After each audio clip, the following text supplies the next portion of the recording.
keeping well? Welcome to Joseph Fritzl's bunker. If anybody's got good eyesight, I am a professional, the t-shirt says it all. And I do have my head on upside down in case there's any balls or skags in here.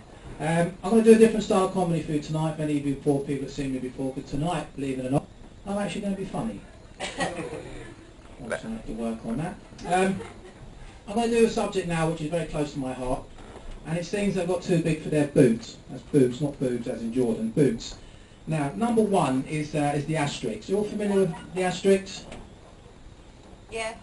One person? Yeah. We'll go for two, three, four. We'll go for five. One more person. Are you familiar with asterisk? Yeah. Okay. It's not, this guy's mind reader, it's not the little guy from Rome with a moustache with a bi-curious boyfriend called Obelix. It is, of course, the symbol that you're all familiar with, fraud. Asterisk fraud, where are we going with this? Well, in the 70s and the 80s, the asterisk used to be found on the keyboard above the number 8. And that's as far as he got. But of course, in the 90s, he progressed, he joined the Anthony Robbins class to increase his confidence. He downloaded the Paul McKenna CD, Change Your Life in 7 Days. Now, this little fucker is everywhere. Usually found next to a pound sign on a holiday. You know the one? He's leaning up against the pound sign, laughing at you, and almost winking. Because you think you're going to get a week in Tenerife for £99. Come on, let's be serious. It's going to cost you about 300 quid, isn't it? Because at the bottom of the page, there's a wheezily scripted story from his barrister. Terms and conditions apply. If you've been to Pear Shaped on a Wednesday, you've got no chance of getting a holiday. I've got a bit of a joke there. Round of applause there. It's almost like being in a seance. I'm expecting a couple of knocks on the table. Is the comedian funny?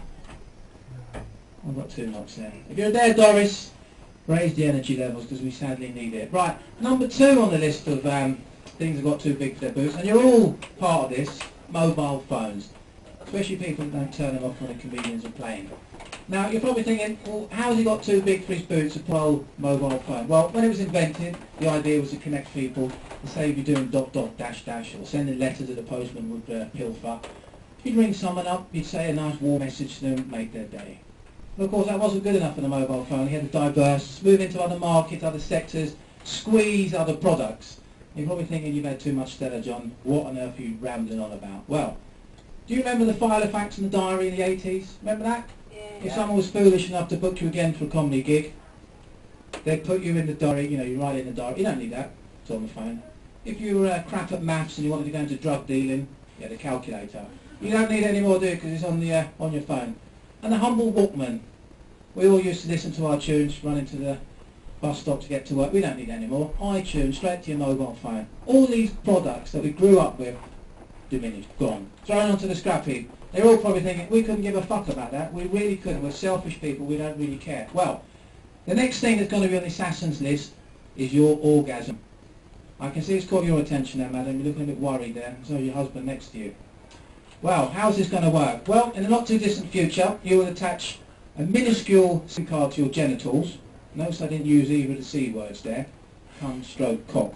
That would be vulgar mentioning those 2 words. And what you'll do, you'll join one of these pornographic websites, and depending what sort of sex you're into, like obviously if you're very kinky, you might actually be into sex with one person. That is very rare these days. And you'll download the appropriate filthy text. And when you're fully aroused, you'll press the send button, and the text will go straight to your genitals. Instant orgasm. Now, if you're a bit worried about that and you'd like to arrive a little bit later, I think the technical term is, sir, you can join the 3 network. You should be waiting days, possibly fucking weeks. I've got quite a good round of applause there.